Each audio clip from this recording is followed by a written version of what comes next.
ওই লোকটার সম্মান আল্লাহর কাছে বেড়ে যাবে। ওই লোকটার সম্মান কার কাছে বাড়বে? আল্লাহর কাছে। দেখতে পেয়েছি না, বুঝবেন কি করে? জি, আজকে আমি এখানে আসলাম, মৌলানা আসেন, নাস্তা করেন, খান, বুঝছি যে জামনগরের লোক সম্মান দিচ্ছে, কিন্তু আল্লাহকে তো দেখতে পেয়েছি না, বুঝবো কি করে? ছোট্ট একটা উদাহরণ দিই।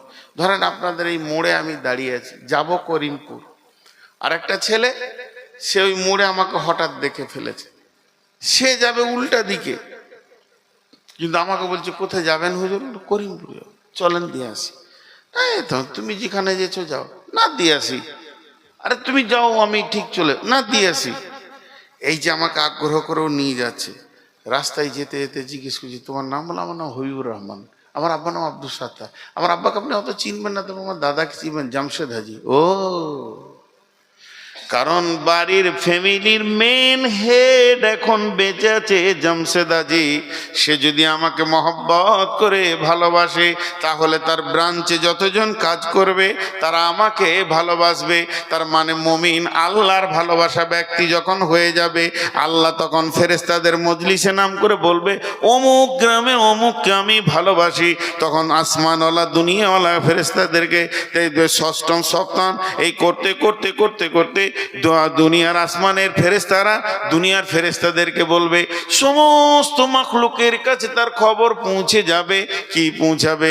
অমুককে আল্লাহ ভালোবাসে, সবাই তাকে ভালোবাসার নজরে দেখবে। তার মানে এক্ষুনি দেখেন নগদ একটা জিনিস দেখায়, এই যে চেয়ারটা প্রধান বক্তা চেয়ার, এটা জামনগরের লোক আমাকে দেয়নি, এটা আমার আল্লাহ আমাকে দিয়েছেন। আর আজকে যে আপনারা এই মজলিসে বসে আছেন, আপনাদের মতো দুপা হাতওয়ালা কতজন ঘুমাচ্ছে, আর কতজন আপনার রোডে রোডে লুচ্চামি করে বেড়াচ্ছে, মেলাতে খেলাতে ঘুরছে। আর আজকে আমরা বসে বসে শেষ পর্যন্ত বয়ানটা শুনছি। এই নিয়ামতটা কে দিয়েছেন? আল্লাহ দিয়েছেন। আল্লাহ যদি পছন্দ না করতেন, এটা আপনাকে আমাকে দিত না। অতএব আল্লাহকে, আল্লাহ যে আমাকে ভালোবাসছেন, এই ব্যাপারটা আপনাকে আমাকে অনুভূতিতে বুঝে কে ভালোবাসবো, কি করব? যে আল্লাহুম দারাজাতুন ইনদা রাব্বিহিম, আমার কাছে তার সম্মানের দরজা বেড়ে যাবে। আল্লাহর কাছে সম্মানের দরজা বেড়ে যাবে। জি, আসসালামু আলাইকুম, রাস্তায় বলবে আসসালামু আলাইকুম। অপরিচিত লোক, মৌলী সাহেব চা খেয়ে যান, একটা পান খান, এটা কে বলে? আল্লাহ বলেন, তো সম্মান বাড়বে। 2 নম্বরে হচ্ছে ওয়া মাগফিরাতুম, একবার মুখ খুলবেন সবাই। যদি কোনো পীর সাহেব বলে তোরা গুনাহ কর, দায়িত্ব আমার, ভরসা আছে, বলেন ভরসা আছে? আপনাদের ইমাম সাহেব যদি বলে যে গুনাহগুলো আমি দেখে নিব, কোনো টেনশন নেই, কারো উপরে ভরসা করা যাবে না। কিন্তু বন্ধুরে, যদি আল্লাহ বলে গোলাম রে, গুনাহ তোর নেকি, গুনাহ তোর মাফ করার দায়িত্ব আমার, এর উপরে ভরসা আছে। আল্লাহ তাবারক ওয়া তাআলা বলছেন, যারা প্রকৃত মুমিন হবে তাদের গুনাহ মাফের দায়িত্ব আমি আল্লাহ নিয়ে নিব। কেমন করে মাফ করবেন আল্লাহ? ওটা তার বলার দরকারই নেই। আল্লাহ কেমন করে মাফ করে বলার দরকারই নেই। আপনার গ্রামে এক হাজি সাহেব আছেন, আব্দুল সাত্তার হাজি সাহেব, খুব পরেজগার লোক, দিনদার। তিনি তাহাজ্জুদ পড়েন, দান খয়রাত করেন, কারোর সঙ্গে ঝগড়া করে না, লোক সবাই তাকে ভালো বলে জানে।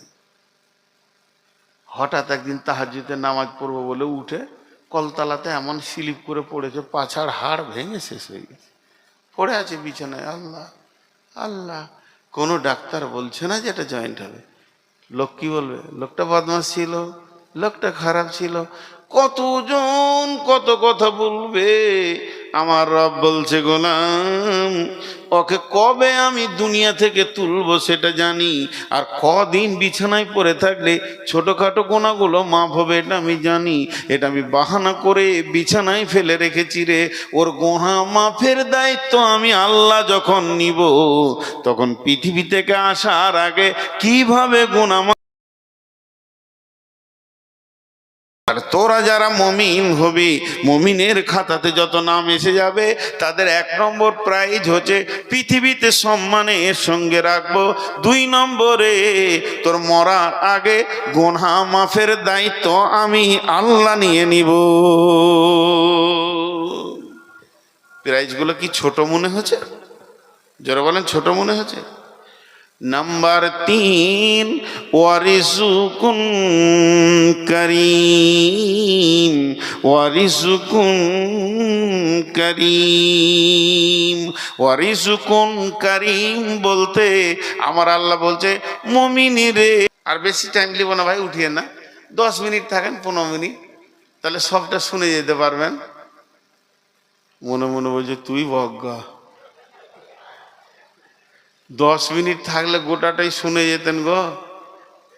আহারে, তাও দাঁড়াইছে না, দিলে আর রহম নাই। ঘুরে আসেন ভাই, ঘুরে আসেন। মনে মনে ভাববে যে বক্তা কোন সারা বক্তা রে।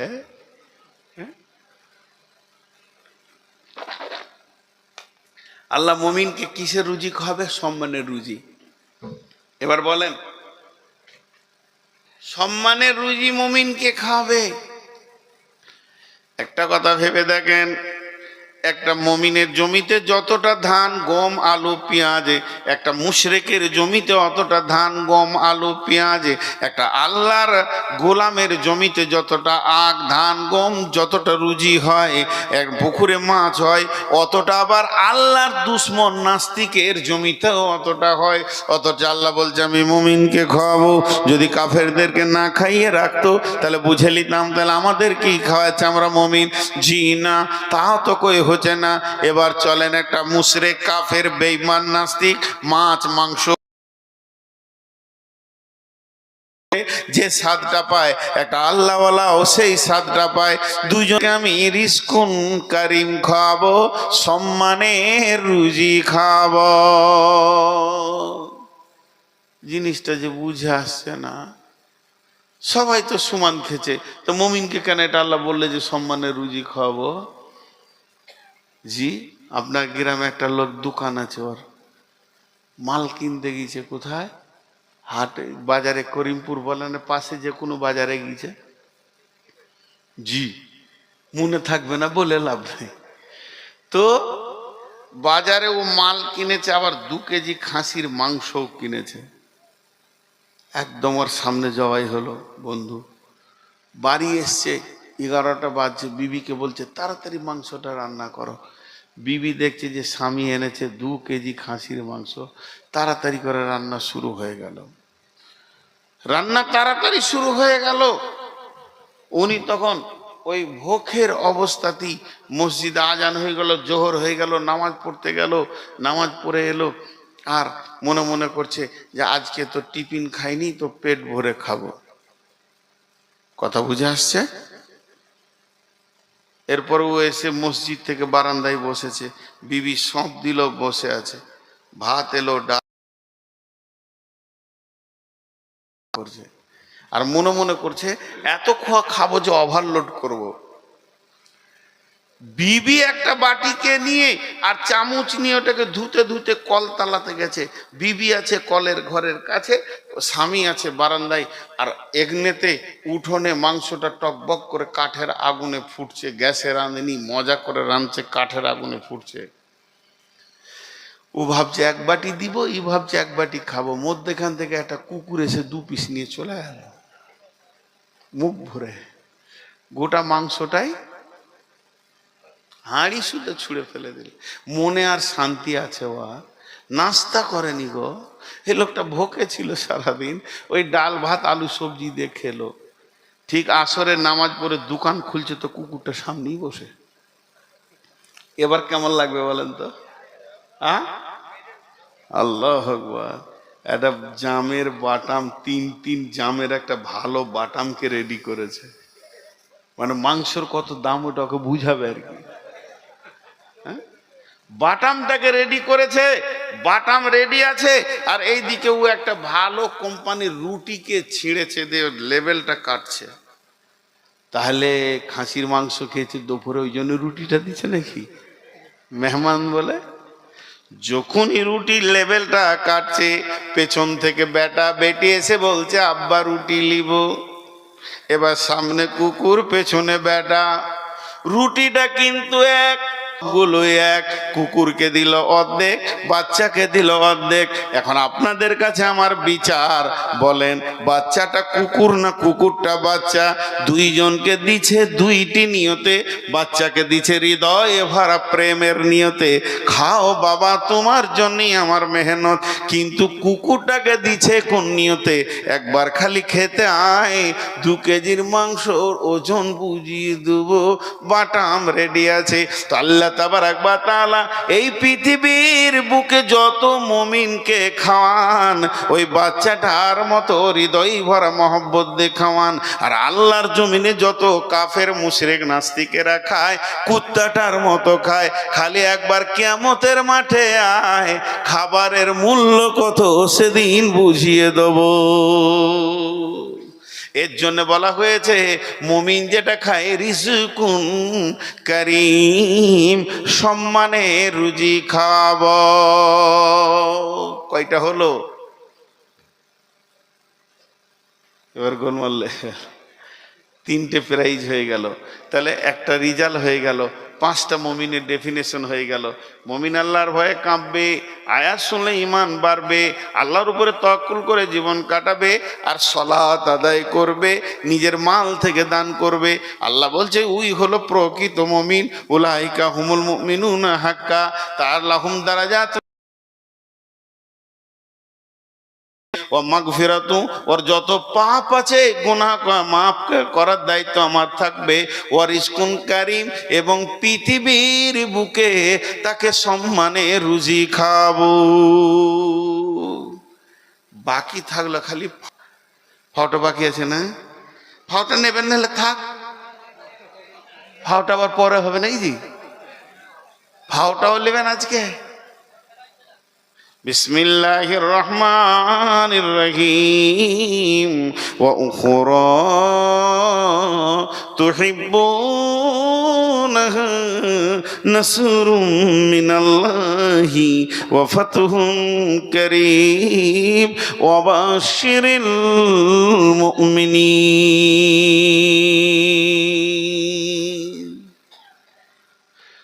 একটা উদাহরণ না দিলে বুঝতে পারবেন না। আল্লাহ কোরআনে কত বলেছে, দুনিয়াটা ছাড়, লাভ নাই। আমি খানিক্ষণ পর বলি দুনিয়া লুব, এই আবদার আল্লাহর কাছে। দেখ জান্নাতে 72টা 70টা হুর আছে রে। হেডমাস্টারের বিটির মতো তো কেউ নেই, পাগলা হয়ে গেছে আর কি।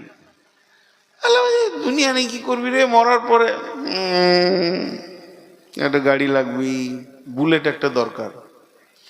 দুনিয়াটাকে আমরা চাইছি, আর আল্লাহ বলতে চাস না। আমি যে ভঙ্গিটা আপনাদেরকে দেখালাম, ছোট্ট করে একটা উদাহরণ দিব। বিয়ে করার পর সন্তান নাই, 9 বছর 10 বছর। হ্যাঁ, আমার নসিব এরকম ছিল। সন্তান যাদের হয় না কত কষ্ট, যারা না হয়েছে তারাই বুঝবে। আমার একটা মেয়ে, বিয়ের 9 বছর পর আমার মেয়ে জন্ম হয়েছে। একটাই মেয়ে, আর আল্লাহ দেয়নি, একটাই মেয়ে আছে। এখন মেয়ের কাছে আবার মেয়ে পেয়েছি, একটা নাতনি। তো যাই হোক, ও বড় আবদারের ছেলে, বাপের একটাই বেটা। বিয়ের পর 10 বছর পর ওর জন্ম, আর কোনো ছেলে পেলে নেই, বড় আদরে বেটা। খালার বিয়ে খেতে যে গ্যাস হয়ে বমি হয়েছে, বড় কিছু এমন ক্ষতি রোগ হয়নি। এতেই বাপ বলছে কৃষ্ণনগর ছাড়া ছেলেকে আমি ডাক্তার দেখাবো না, পিজি নিয়ে যা রে, গ্যাস হয়েছে। নিয়ে গেল ওকে কৃষ্ণনগর, বহরমপুর, বড় ডাক্তার দেখাবে, গোটা বডি চেক আপ। ছেলে আমার যেন না মরে, হায়াত তো আল্লাহর হাতে। যাই হোক, বডি চেক আপ করে রক্ত টক্ত এক্সামিন করে 15,000 টাকা খরচ করে দিয়েছে, আর গাড়ি নিয়েছে 5,000। কত হলো? 20। ডাক্তার দুটো কথা বলেছে, আপনার ছেলের কিচ্ছু হয়নি। ডাক্তার বড় ইমানদার, আপনার ছেলে কিচ্ছু হয়নি, খাওয়াটা গোলমাল হয়েছে, বাচ্চা ছেলে বমি হয়েছে, তবে একটা কাজ করেন, ওষুধ টষুধ যা দিলাম ভিটামিন খাওয়ান গা, তেল খাওয়ায়েন না মাসখানার যান। একটাই খালি বুদ্ধি দিলাম, তেল খাওয়ায়েন না, আর তেলে ভাজার কাছে যেন না যায়, ওর পাশে যেন না দাঁড়ায়। মা দিন 4-5 এখন চালান। এবার ছেলেকে নিয়ে ওষুধ প্রেসক্রিপশন ছেলে নিয়ে মারুতিতে উঠবে, যেখানে মারুতিটা দাঁড়িয়ে আছে ওইখানে এক বুড়ো চপ ছাঁকছে। ছেলে বলছে আব্বা লোবো, বাস কোন ভেজাল শুরু হলো। বাপ বলছে বেটা ল্যাংচা খাও, চমচম খাও, পান্তুয়া খাও, কেক খাও, সন্দেশ খাও, দই খাও, কি খাবে বলো, এটা বাদ দাও। চাই লিব আমার ওটাই চাই। 3-4 বার বুঝানোর পর যখন মানলো না, তখন ওর বাপ হালকা করে সুর করে বলছে বেশি ভালোবাসলে যা হয়, খা, যা হবে দেখা যাবে, নসিবে যা আছে।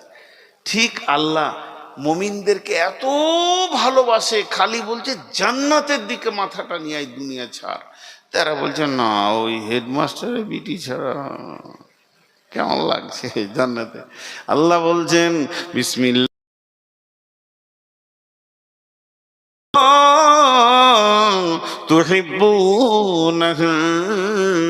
আর দ্বিতীয়টা হচ্ছে তোদেরকে যেটা ফাও দিব, তোরা ভালোবাসিস, তোরা ভালোবাসিস, আমি ভালোবাসি না তা নয়।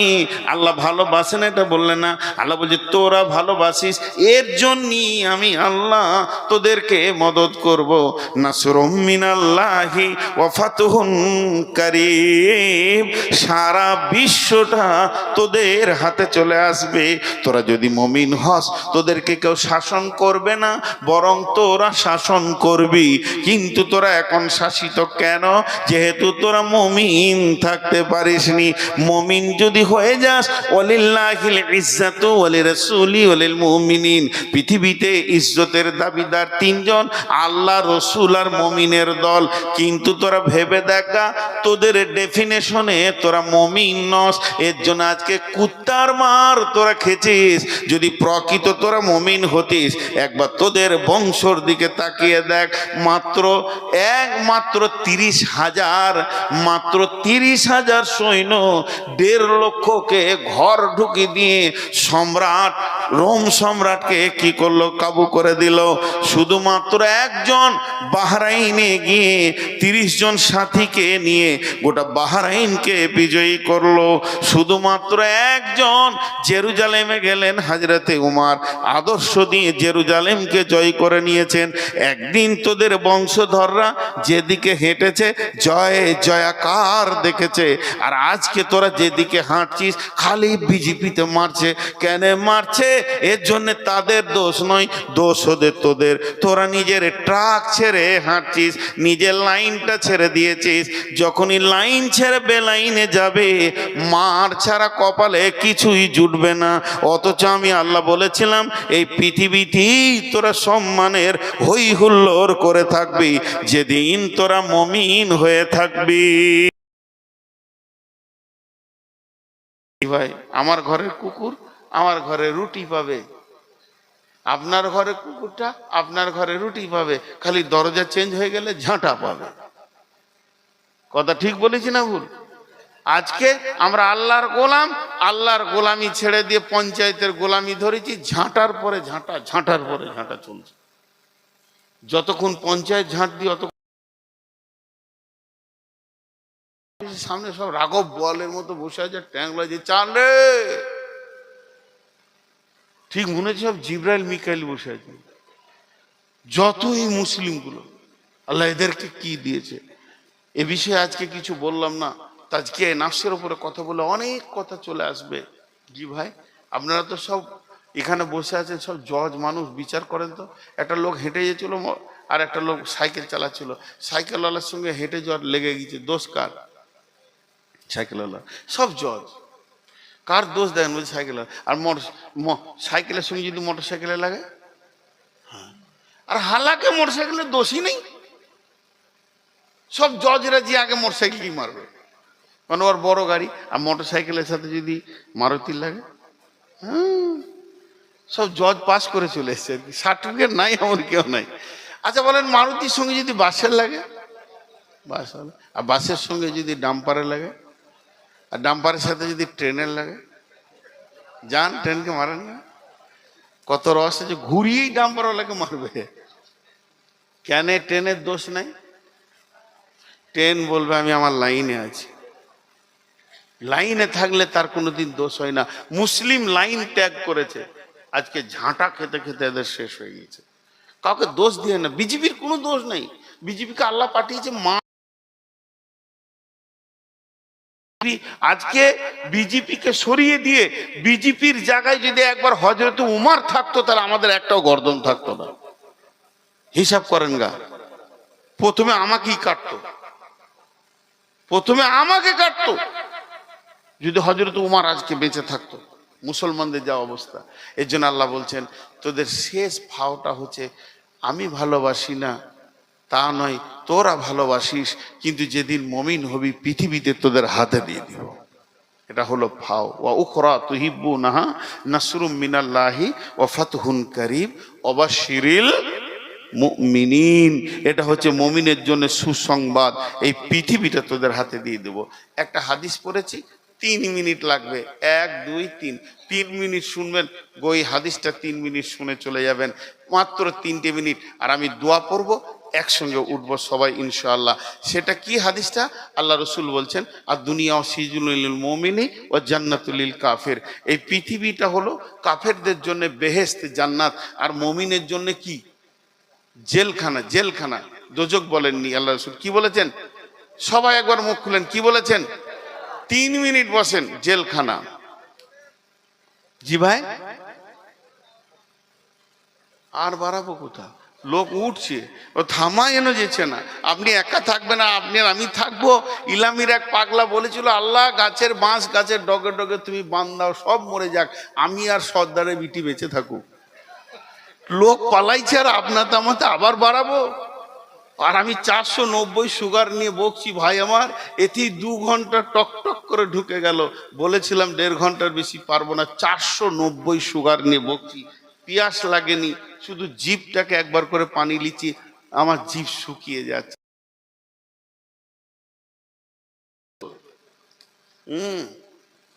ভাই আমার, আপনি শুনতে চাইছেন, আমি খুশি হলাম। কেন শুনতে চাই? কে ভালোবাসে বলি শুনতে চাই। আর অনেকে শুনতে, এটা আমার জন্য দোয়া, আমি আপনার দোয়া পেলাম, খুশি হলাম। কিন্তু 2 ঘন্টার ঊর্ধ্বে পারা খুব মুশকিল। আর এখান থেকে আপনাদের কাটোয়া মনে হয় 80 কিলোমিটার, আর ওখান থেকে আমার ঘর হচ্ছে 70 কিলোমিটার। কত রাস্তা আসলাম। যাই হোক, হাদিসটা খানি শুনেন। বিসমিল্লাহির রহমানির রহিম। আর দুনিয়া সিজনুল লিল মুমিনি ওয়া জান্নাতুল লিল কাফিরি। এই পৃথিবীটা হলো কাফেরদের জন্য জান্নাত, বেহেশতখানা। কাফেররা হই হুল্লোড় করবে, আনন্দ করবে যেদিন তারা জাহান্নামে চলে যাবে। সূরা আরাফের ভিতরে আছে, আল্লাহ তাবারাক ওয়া তাআলা এই মুমিনদেরকে কাফেরদেরকে দেখাবে, আর ওরা যখন জাহান্নামে চিৎকার করবে, এই মুমিনরা বলবে হতভাগা রে, তোদের ব্যবহার আর তোদেরকে জাহান্নামে পৌঁছে। তাহলে আমাদের জন্য জেলখানা। এবার আমার হাতের দিকে তাকান, জেলখানার আসামির কি কি কাজ? প্রথম নম্বরে, জেলখানায় স্বাধীন পোশাক পরা যাবে না, স্বাধীন চলা যাবে না, খাওয়ার চিন্তা করতে হবে না, ঘন্টা পারলে থালা পাতো খাওয়ার অভাব হবে না। আর যেদিন তোমাকে উকিল বা থানার বড়বাবু ছুটির ঘোষণা নিয়ে আসবে, ছুটির কথা নিয়ে আসবে, সেদিন তুমি হাসতে হাসতে নিজের বাড়ি ফিরে চলে যাবে। এর আইনকে মেনে চলতে হবে। জেলখানায় স্বাধীন পোশাক পরা যাবে না। আসামি কারাদণ্ড আসামিদের আপনার কিনা জেলখানার ইউনিফর্ম পরে থাকতে হবে। জেলের ভিতরে আপনার খাওয়ার চিন্তা করতে হবে না। যে অফিসার আপনাকে জেলে ভরেছে আপনার নামটা বোর্ডিংয়ে দিয়ে দিয়েছে। 4 নম্বরে যখন ঘন্টা পড়বে থালা পাতো, তোমার খাওয়ার অভাব হবে না। আর 5 নম্বরে থানার বড় বাবু যেদিন তোমার ছুটির কাগজটা নিয়ে আসবে সেদিন হাসতে হাসতে ঘর যাবে। হ্যাঁ হ্যাঁ, মিলছে কথাগুলো মিলছে। আর একবার বলবো, ভালো করে মিলিয়ে।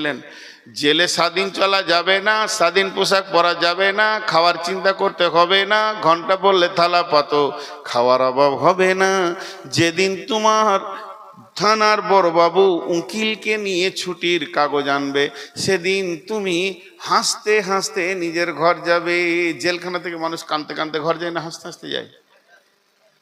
পৃথিবীটা হলো জেলখানা, স্বাধীন চলা যাবে না, কোরআন ও হাদিসের ওপরে চলতে হবে, স্বাধীন পোশাক পরা যাবে না।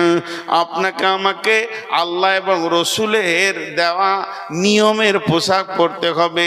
এখানে খাওয়ার চিন্তা করতে হবে না।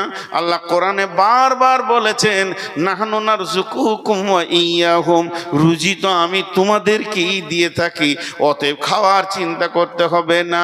আর 4 নম্বরে ঘন্টা পড়লে থালা পাতো, খাওয়ার অভাব হবে না। আর 5 নম্বরে আজরাইল যেদিন আসবে সেদিন হচ্ছে তোমার সুসংবাদের দিন।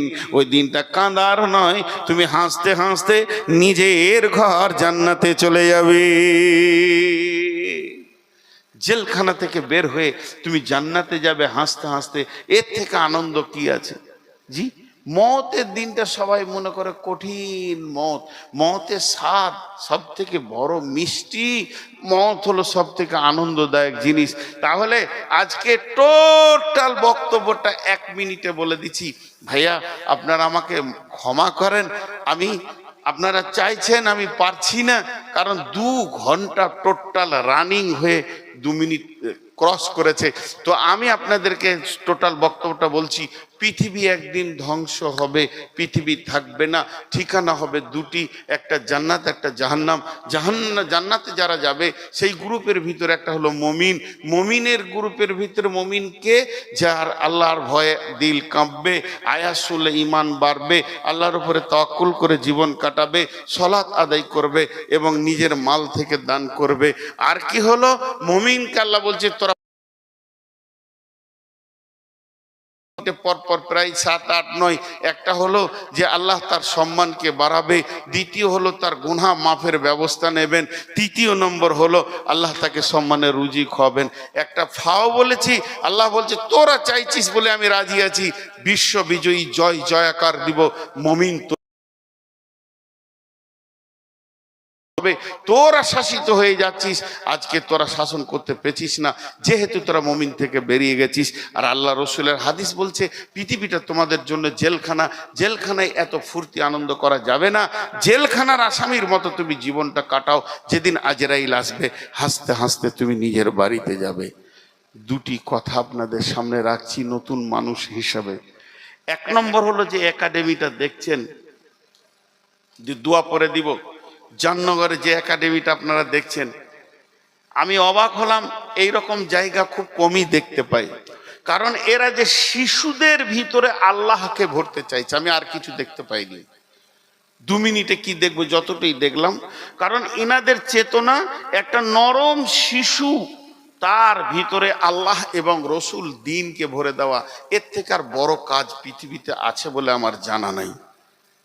মাদ্রাসা আছে অবশ্যই, এর থেকে বড় নেকির কাজ করছে, তারা হাদিস কোরআন পড়াচ্ছে, কিন্তু একটা শিশুকে গদ ধরানোর কোথায় রাস্তা আছে? বিধায় যে কালেকশনের জায়গাগুলো পড়ে রয়েছে, 1 টাকা না দিয়েও কেউ যাবেন না।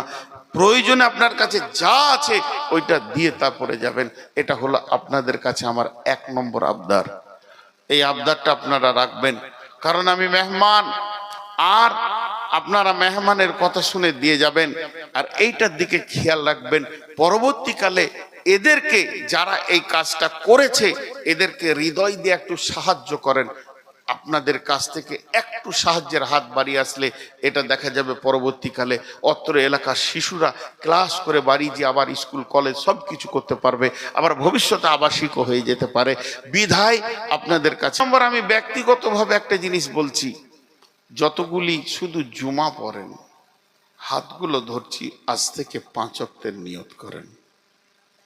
যদি একটা ঢুকে যায় মসজিদে 5 ওয়াক্ত, এই জালসা যত খরচা হয়েছে সব ওসুল হয়ে গেল।